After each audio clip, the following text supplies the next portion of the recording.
Hi guys, and welcome to another episode of Drama Mama and Little Lead. My name is Bella. And I'm Brenna. This is a mother-daughter podcast where we talk about all things Asian dramas. K-dramas, C-dramas, J-dramas, we don't care. We watch them all. And today we're talking about Perfect Marriage Revenge. Can you give us a synopsis of that? Sure.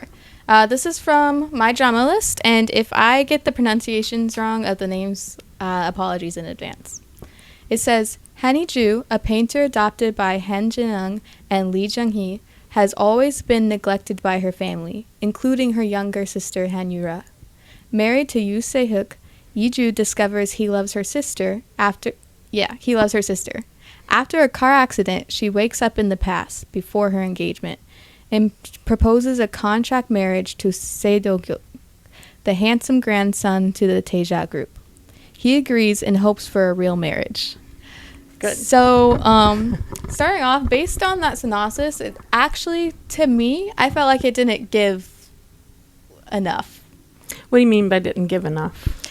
I feel like there's a lot left out. So, like... Oh, you mean the synopsis isn't enough? It isn't enough. Yeah. To explain, like, exactly what's happening. So, it says she goes back to the past. Yeah, which she does. Yeah, she does. And then she proposes a marriage to... a chaebol, basically, a very rich guy. But it doesn't say why she's doing that. I guess it's in the name, but like I feel like there could have been more in depth for that. Yeah, so I thought the same thing, because one thing that I noticed with the synopsis when it says that she was adopted, it doesn't go into the whole thing where basically her family is cruel to her. Yeah. And that's part of the reason why she ends up getting a second chance by going back 1 year in the past and doing it again. Her stepmother, actually in like the first episode, I can't say that, it will be a spoiler. But basically, they don't treat her well at all. Yeah. So she's basically, she's not loved by her mother or stepmother. Well, I guess technically her mother, because they adopted her. So not even stepmother. But just the things that her mom does to her and that her father allows, and the way she treats her sister so much better than her because she's, the natural born child, is just, it's crazy. Like at first you get really angry by all the things that she goes through. Yeah. So when she gets a chance, she redoes it before she marries her husband. And that's why she chose. So the reason she chose this guy specifically to marry for revenge, because in the synopsis you really can't tell. It's just like, oh, she's marrying a random rich guy. Yeah. This guy is actually her sister is in love with him. Yeah. Well, she wanted to marry him. She wants to marry him for power or whatever. So that was kind of like her thing, was like, well, y'all messed me up. Yeah. So I'm gonna do the same thing. I'm gonna steal everything that you guys. Yeah. And not doing any spoilers yet, but I think that the first episode too sets up more than just her immediate family. Like she goes to text her grandfather about something, and you can kind of tell by the way she's hesitant to send the text message that there must be something going on with the grandfather as well, and that all comes out later. Yeah. So like a lot of depth to the story. And I want to talk about like, what was your first, like, your initial, what did you think it was gonna be like? So I just judging by the title, because I didn't read the synopsis before I watched it, I wasn't sure like how she was going to get her revenge, but I felt like obviously she was going to do something to make sure that her family got paid back for everything that they had done to her, I should say. Yeah. And then like first episode, like you watched it, what was your like? First episode, I was kind of angry at her because it seemed like she just kind of allowed all of this to happen, and I couldn't understand why. I feel like the character, what's her character's name again? I can't remember. Han Hee-ju. At first she just seemed like a pushover, like somebody who just walked all over her, let people walk all over her. But I think as it went on, you saw the depth of her character and realized that there is so many underlying things going on in her life as to why she is the way she is, or was, I should say. Yeah, that's a good point. I like I wasn't necessarily angry at her character for being a pushover. I felt like it's like I look forward to like that type of stuff. I'm like, okay, so we're starting out like not in the best way for our character. I like to see how the writers progress, and I like to see how they're able to add that character development. I will say the writing on this show, spectacular. Like every character had layers to them. Yeah. And the story had more than just the initial layer that you expect with a title like Perfect Marriage Revenge. Yeah. It was really good. And I thought like for this one, I thought that it was going to be kind of similar to Crazy Love, where it was way too many plot twists. But they kind of like, I felt like the plot twists they did add were like very well done. Yes, I agree. And the plot twists they weren't as surprising. They weren't as hard to follow, I think. I think just overall, definitely I would recommend this if you want to watch it. It's really good. I would say for the plot twists, it wasn't hard to follow at all. I guessed every single plot twist. Yes. Yeah. It's just, I think it's just one of those, like, you're kind of getting what you're expecting. Exactly. Like, it's very typical, I think, for K-drama. Yeah. Definitely a fun watch. Yeah, I'd say so. It was fun. I think the romance was really good. They had a lot of chemistry. Yes, very good chemistry. I think the way they developed the love story was really good, almost believable, except, I mean, if you don't count the time travel plot. And I liked how the main couple interacted with the rest of the cast as well. And I do want to say, if this is important to you, I really appreciated that the main lead, like the two main leads, had really good communication with each other. Yeah. They like, especially with dramas with like a lot of twists in it, sometimes like one of the main leads will have always had the tendency to like hide things to themselves and not talk to this other person about it. And it leads to like a misunderstanding. But for this one, like, I really appreciated that every time they learned something new, they told it to each other. Yeah, I liked that as well. And I liked the fact that, like you said, kind of that trope of not communicating, and so there is a misunderstanding. I hate that. Like, it bugs me to death. Like, just say what's on your mind and let's not have these misunderstandings. Yes. But I feel like in this, you didn't have that. Yeah, I always say there's a difference between miscommunication and no communication. Exactly. And yeah, when there's no communication, it's probably one of my least favorite things in dramas. But they did a very good job. They both entered into the relationship with like stating their goals. Yes. And I liked that. Yes, even if through contract. Exactly. Yeah. So let's get to the spoiler part. If you want to watch this and don't want to be spoiled, go ahead and stop right now. Go watch it. Come back. It's a quick watch. It's 12 episodes, I think. Yeah, it's 12 episodes. It's a quick watch. I'm not trying to be rude to you guys. But it's time to go. Okay. All right. So now that we got rid of those, no, I'm just kidding. All right. So let's go into the spoilers. Yes. So I'm going to start with our main female lead. She is definitely a pushover when you start watching the show. Like, you can tell immediately that her husband is crushing on her sister. Mm-hmm. You can tell immediately that her mother is just being mean to be mean. Yeah. And does not have any love for her whatsoever. Mm-hmm. And you can tell that she's just kind of like, it was like the main lead said, the male lead said to her, why are you always apologizing for your family? Yeah. And I know for you as a redhead, that really like just rubbed and you as the a middle wrong way. child, right? I'm just kidding. I love you. I love middle children. I do.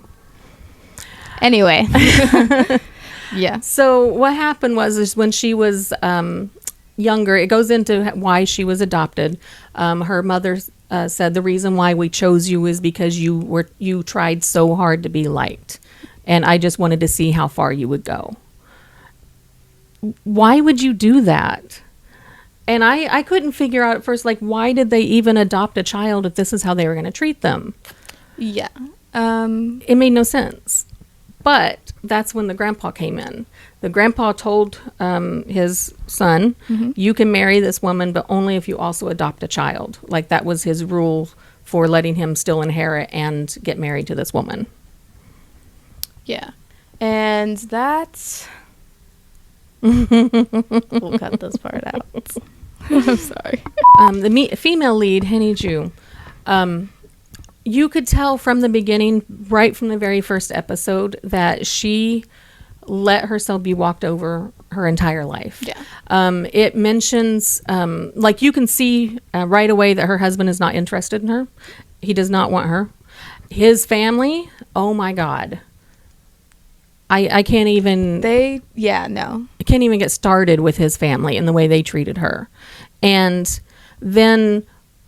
so you see that her husband is in love with her sister. You can see where her sister exploits that. She has no interest in him whatsoever, but she is constantly flirting with him, grabbing a hold of his arm. Yeah, and that like really rubbed me the wrong way, because it wasn't like she liked him. She just wanted basically to have something up on her sister. Exactly. It's like, look, I can have anything I want. Like, just know, like, you're insignificant is like what she's basically saying. Yeah, because the person that she married was like her childhood sweetheart, I guess. He was the son of their driver, and it mentioned in a few episodes that she had to beg her father to allow her to marry him because he was not of her standard. He wasn't like rich like her family was. But yeah, then, so she begged for him to be into her like rich family. Yes. And then he's gonna go around. He said that he pitied her. He married her because he pitied her. And also he said he married her because he wanted to be close to her sister and thought that that would be enough. But now he knows it's not. Basically like a consolation prize. Like, he still needed the money to take care of his family. Yes. So. Oh my gosh, his family. Oh my gosh, his family. All right, let's just keep going. So then, like you said, her sister's main crush, or the guy that she wanted to marry, was Sodoguk. Rich Chable. He when he was introduced, he also was kind of mean to her. But I think it was mean out of frustration. Yeah, so I didn't like get like he's like rude. It was more so like kind of the way I would be mean to her. Yeah. I would say the same thing, because I'm not going to watch you let these people step all over you like in front of me like this. Right, yeah. Because it's ridiculous. Yeah, because he kind of like, he was storming off from like a conversation with her sister and her husband. And he was storming off, and she comes out of the bathroom after she's cleaned up because she got, I can't remember if somebody threw something on her or she got something on her, and went in to go wash up. And when she came out, he stopped her, and she was like, oh, I'm sorry for this or that. And he's like, why are you constantly apologizing for these people? Like, are you just blind or stupid? So he didn't say that. He said, are you their spokesperson?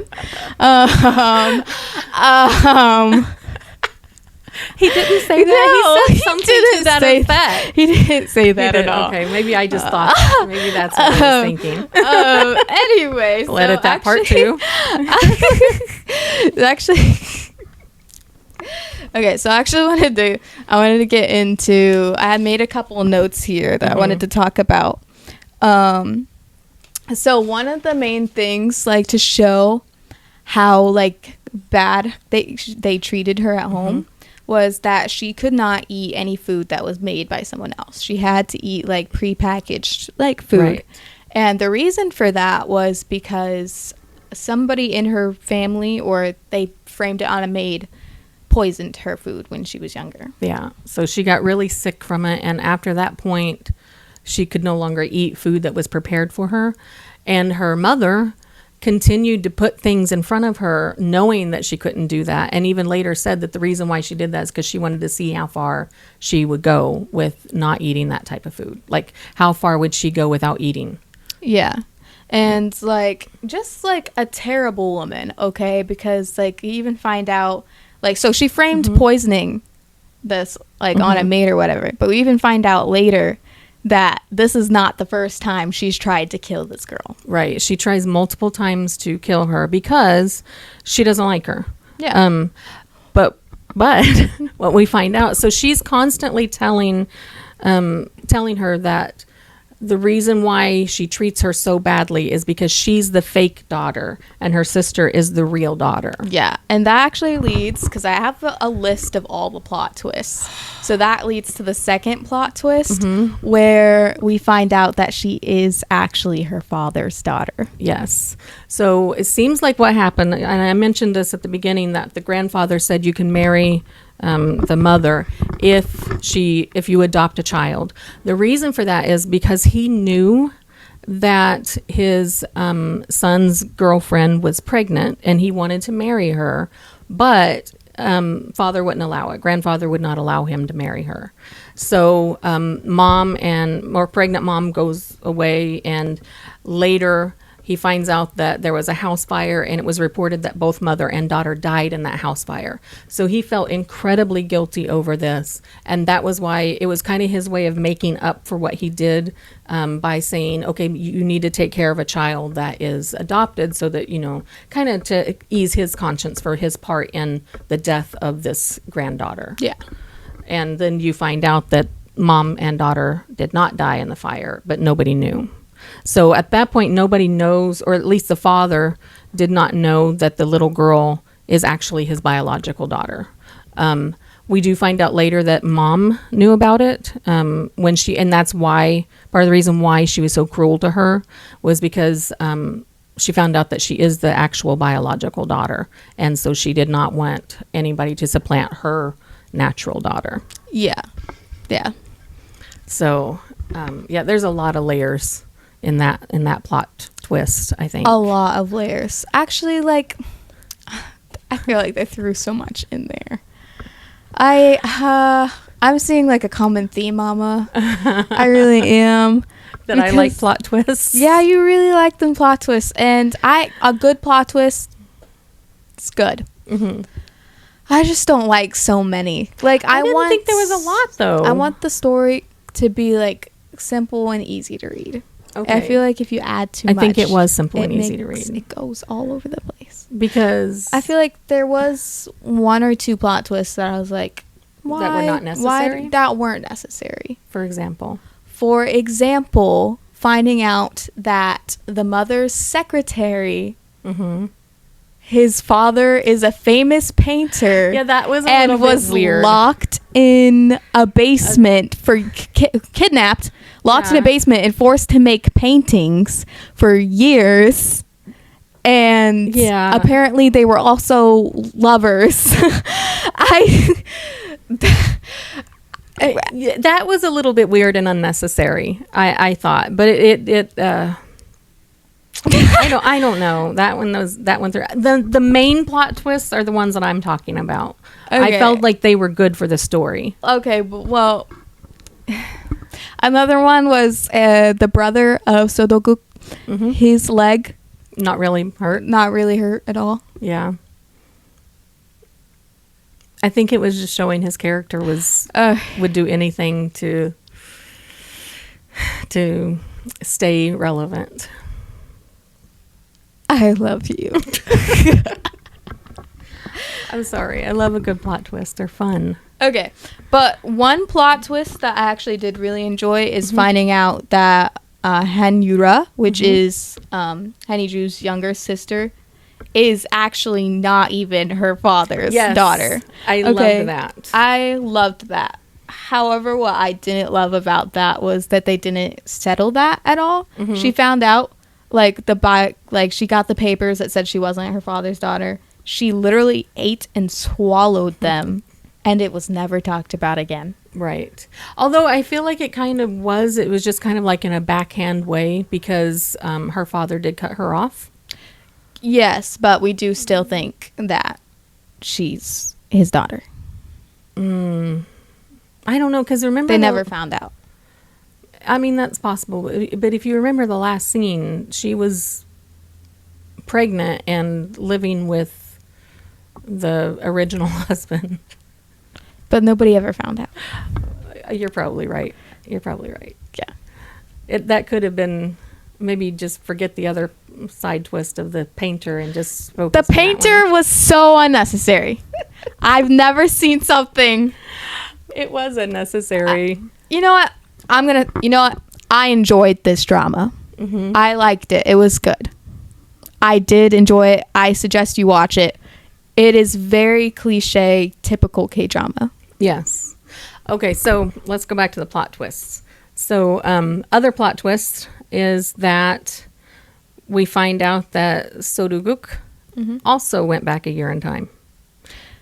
I kind of saw that coming. Well, yeah, I did too, from a mile away.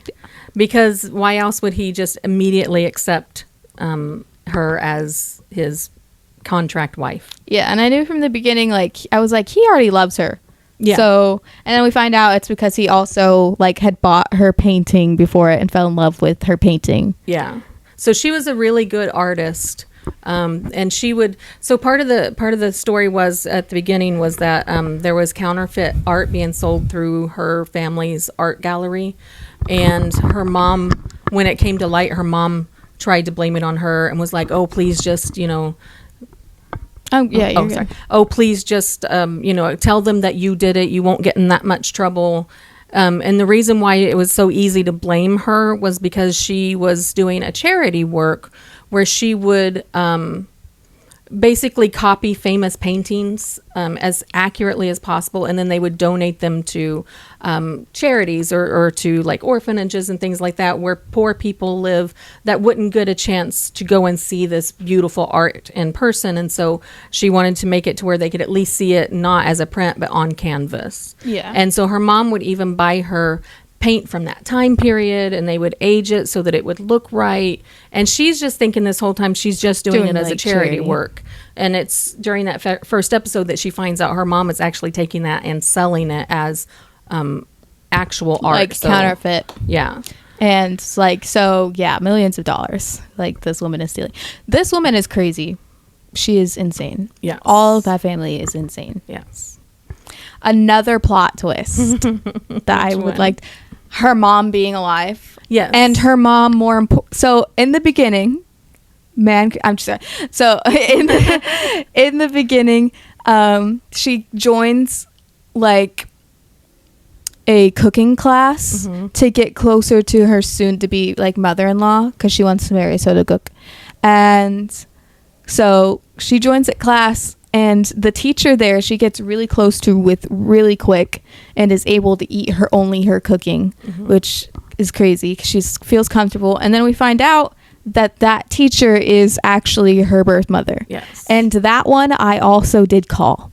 Oh, I did too. Immediate. Because you could tell just by the way they were interacting, you're like, she's not a throwaway character. She is a I saw, as soon as I saw the burn on, she had like a burn mark on her arm. And we already knew previously that the mom and daughter died in a fire that was set up. So yeah, as soon as I saw the burn mark, I was like, okay, so that's her mother. Yeah, I did too. I knew that from a mile away. But it seems like they didn't know until much later in the series that they were related, because mom thought daughter had died, daughter thought mom had died, and everybody else thought both had died. Yeah. So what did you think like of it as a whole, like how they wrapped it up? I loved it because the whole point was for her to get her revenge, and she got that. She ended up with her father's company. She also ended up with her biological mom as somebody who actually loves her and treats her as family. His family treated her well. His family loved her, accepted her 100%. And Sodo Ra, her sister, is that that's not her name. That's not her name. Oh my gosh. Hanyura.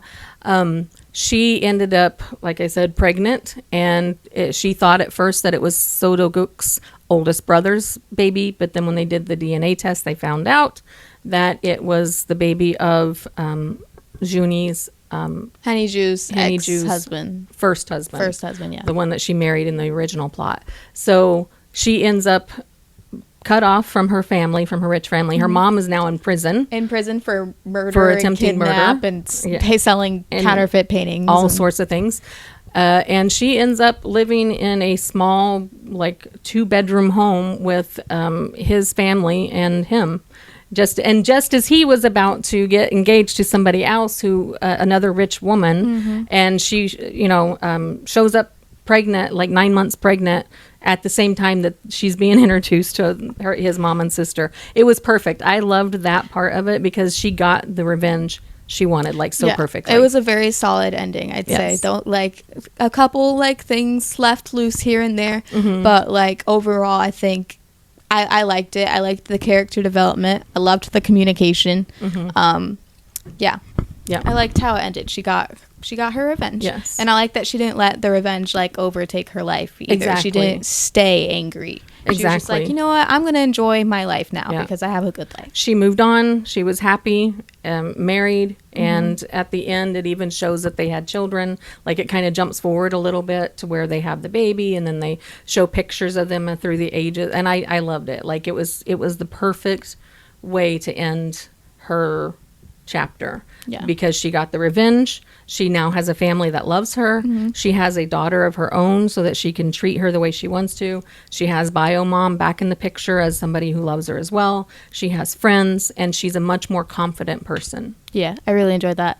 It was pretty good. This wasn't a bad one. This wasn't a bad one at all. Yeah. What drama we're doing next week? Are we let me see. I think we're going to try to do My Dearest Nemesis, right? Yes. My Dearest Nemesis is what's coming next. I think a couple episodes later, we're going to try and do...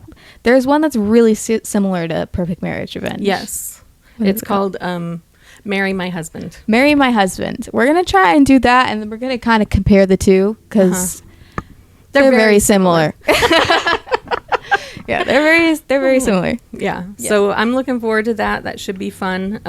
I've already started My Dearest Nemesis so far. I like it. It's really cute, guys. Yeah. And I love the actor. I won't talk about it. Yeah.